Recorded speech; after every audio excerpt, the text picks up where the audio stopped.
Hello, my name is Anette Kolmos. I'm from Aalborg University. And in this presentation, I would like to tell about some of the innovations that we are doing at Aalborg University. It is a variation in problems and products, and especially with a focus on mega products. We have at least four types of innovations going on at Aalborg University right now. New types of projects, which from discipline to interdisciplinary mega projects, which I will tell about. We integrate the PBL competences. It has been integrated the whole time, but students, they now have to reflect on it, not only during first year, but also during the third year and the fifth year, and also on the progression of it. And it's especially also about leadership, organizational understanding, and complex problem solving. The third one is digitalization, and it's the whole reconstruction process from face-to-face teaching and learning to applying much more blended learning modes. And the fourth one is the Sustainable Development Goals, which are extremely important and really where the students, they want to have more into education right now.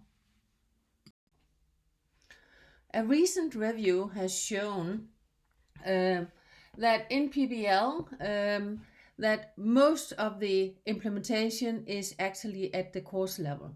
This review is based on data from scientific databases, and if we had used also papers from conferences and more gray material, I'm pretty sure that there would be an increase of reported practices at the course level. What is really important here is that the students are not only exposed to PBL at a course level, but actually at different types of products. And what is important here is the whole concept of variation. And variation is a condition in evolution. And in evolution, that is so easy to understand that of course we have had variation. There is also a variation in learning, both sameness and difference.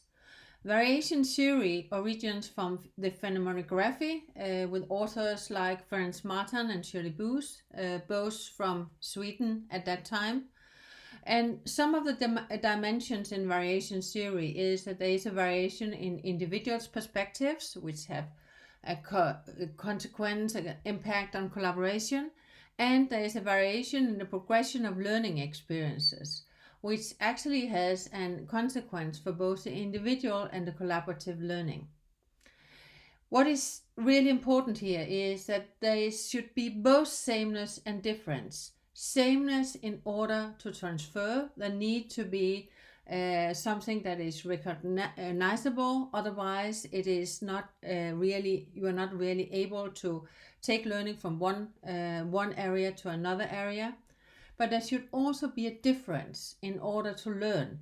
And the difference is really that here it is where you expand your learning and you have the possibility for thinking outside the box. If we start with problems and the variation in problems, we see that we have student-driven problems, we have teacher-driven problems, and we have the narrow problems or well-structured, and on the other side we have open problems or ill-structured.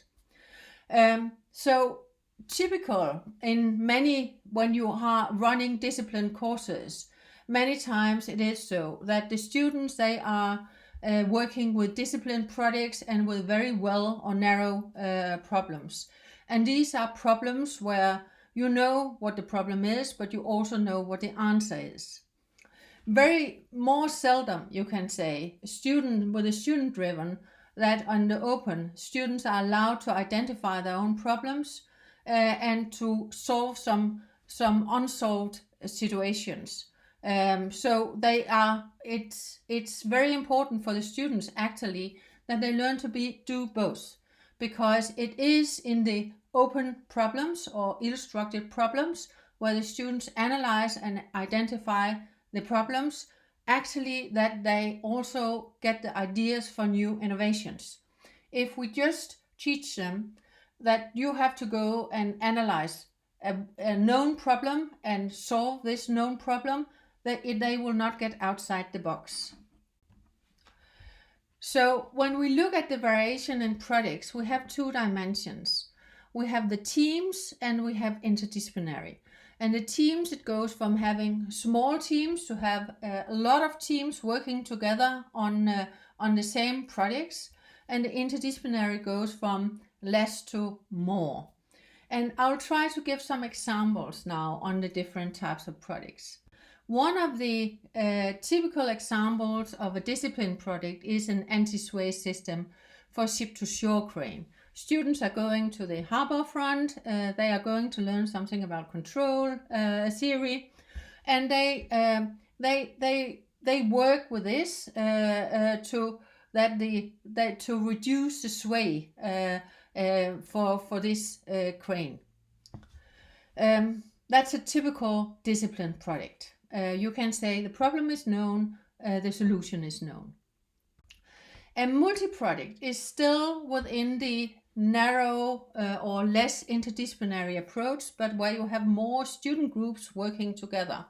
And one example that I can give here, it is actually from our computer science program, where they are working on an app, and it's for autism for kids, and they can work for it's a semester project where they have several groups, several teams of 5 to 6, 8 students working together in one team, and all the teams, if they have 5 or 6 teams at one semester, they will then all together work on this app.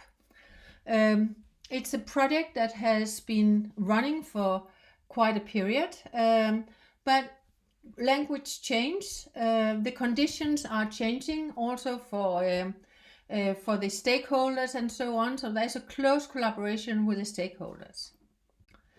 A typical example of an interdisciplinary project, it is actually, for example, where you have one group, it could be in media technology, where they work on a sustainable city game designed as a medium and catalyzer for learning activities, and this is for school kids. This gamification have been running for also a very long time in media technology, and they work very much with different types of activities and games for learning, which is one of their core themes.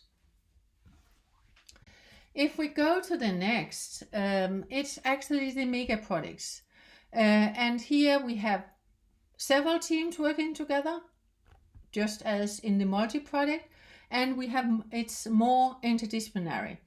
And I would say that we also have a variation here from narrow to broad interdisciplinary mega projects. If we just look at what the regular discipline project is, you can say that it's limited complexity, it's single disciplines, single group of students, it's the same semester, it's a project period of 1 semester. But if all the mega projects that we actually are working with, it has a significant complexity and societal challenges, and it's related to the SDGs. There are multiple disciplines working, and it's clusters of groups of students. They come in from different semesters, and the project periods go far beyond the 1 semester. There are several semesters. I said that we're working with both a narrow interdisciplinary project and a mega project, and the broad interdisciplinary mega project. And we do that because the very broad one is actually very difficult for the students to come up with one single innovation. So the narrow interdisciplinary project, it is where it involves disciplines that are more or less the same or similar paradigms, methods, and they share the knowledge cultures, you can say. So it can be biology, biotechnology, chemistry, and maybe also civil engineering. For our material science, that they actually work together on one project, but they go across the traditional boundaries. The broad, it is where you really involve a lot of different disciplines and the presence of different paradigms, methods, and knowledge cultures. And this is where it gets difficult to collaborate, because it's a very difficult culture. It's very difficult to bring together different cultures. Just for engineers to accept or respect and recognize qualitative studies, and from people from humanities to respect, accept, and recognize quantitative measures. That's really one of the big trouble here. An example of these narrow interdisciplinary projects, it is the satellite project. We have had several satellite projects at Aalborg University. I know that that has also been the case in the US for many years. Ours is a part of the formal curriculum. And that is really where the students are working on. First group of students, they are doing a problem identification and they put up the requirement. The second group of groups of students, they are project teams. They are working on developing a prototype. And the third group of project teams, they are actually working on the real thing and working on getting it up in orbit.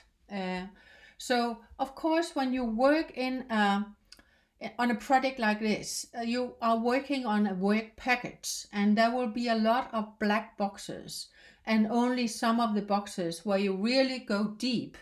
And the black boxes, you don't have to go into the deep knowledge in a black box, but you need to know that it's there. So it's actually a part of the whole system overview, you can say. Another example is the Industry 4.0 Smart Lab, where you have students from robotics, automation, electronics, computer science, or management working on the same production line, trying to improve the functionality and the production from coming in from a customized product in the beginning to drones delivering at the customer's address. Interdisciplinary projects. That's something new that Aalborg University has implemented during the last year. And we are in our second semester now of trying out this. It's very ambitious, addressing significant societal challenges with sustainable relevance. We have to integrate the SDGs. There are project groups from various semesters, so they are not all coming from the same from the third year and the seventh semester, or they are coming in from different. They can sign up for a mega project, and it's characterized by being interdisciplinary, and it extended over several years actually. It involves student interaction and knowledge sharing among the participating groups. So the students, when they're working on a project together, on a mega project together, they have a lot of interaction. They're working on their own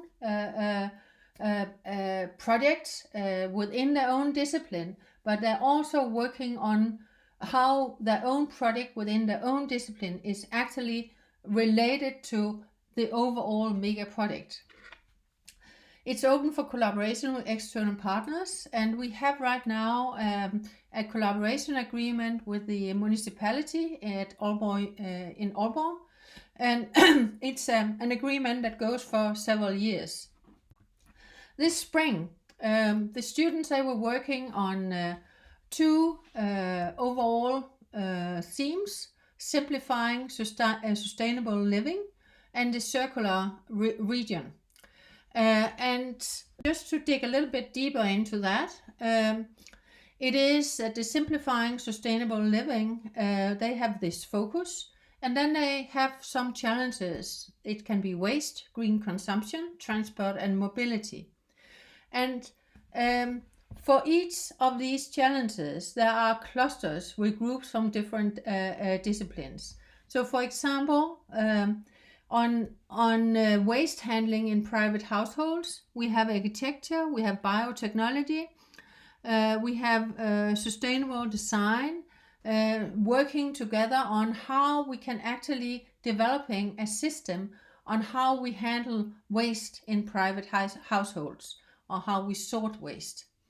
It can also be changing stations for charging stations for e-buses. We have only e-buses now in Aalborg, so it's a very relevant question.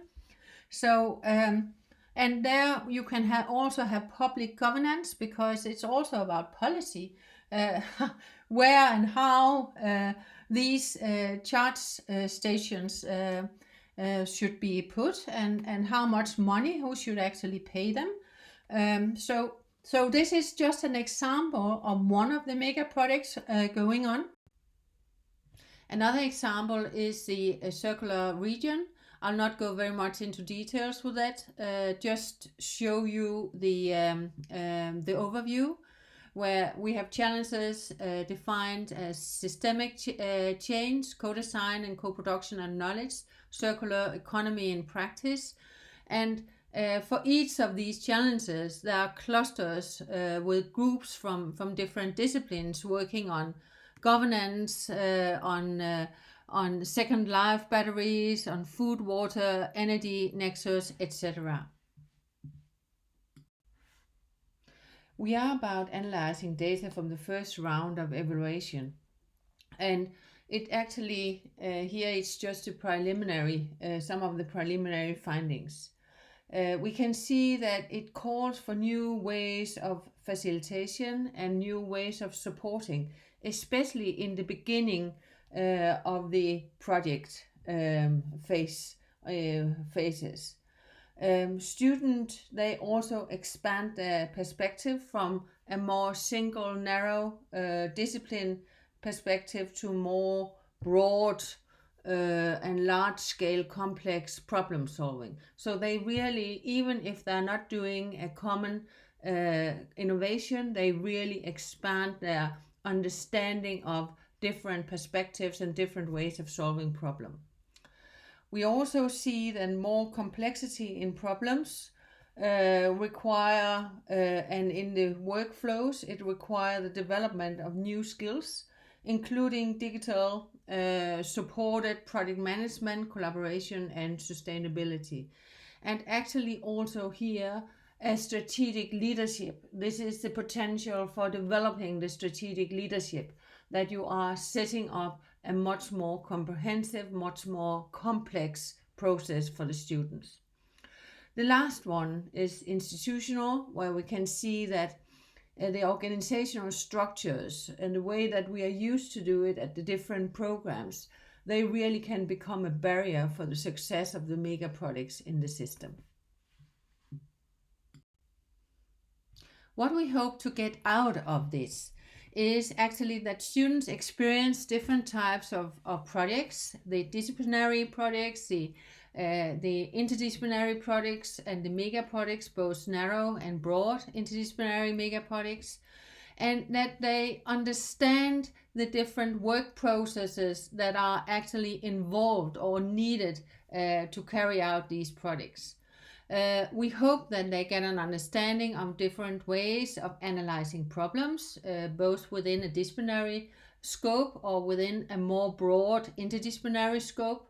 And we hope that they experience also, and they can reflect on, and they really develop skills and competences in project management and strategic leadership, from looking from stable teams and structures to much more agile systems, flexible structures, and an ability to work in an adhocracy which really dominate many companies today. And of course, we also hope that they are working in both simple teams, you can say, with the same knowledge paradigm, to more difficult teams with more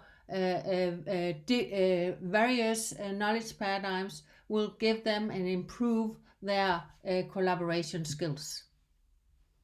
Knowledge paradigms. So, thank you very much.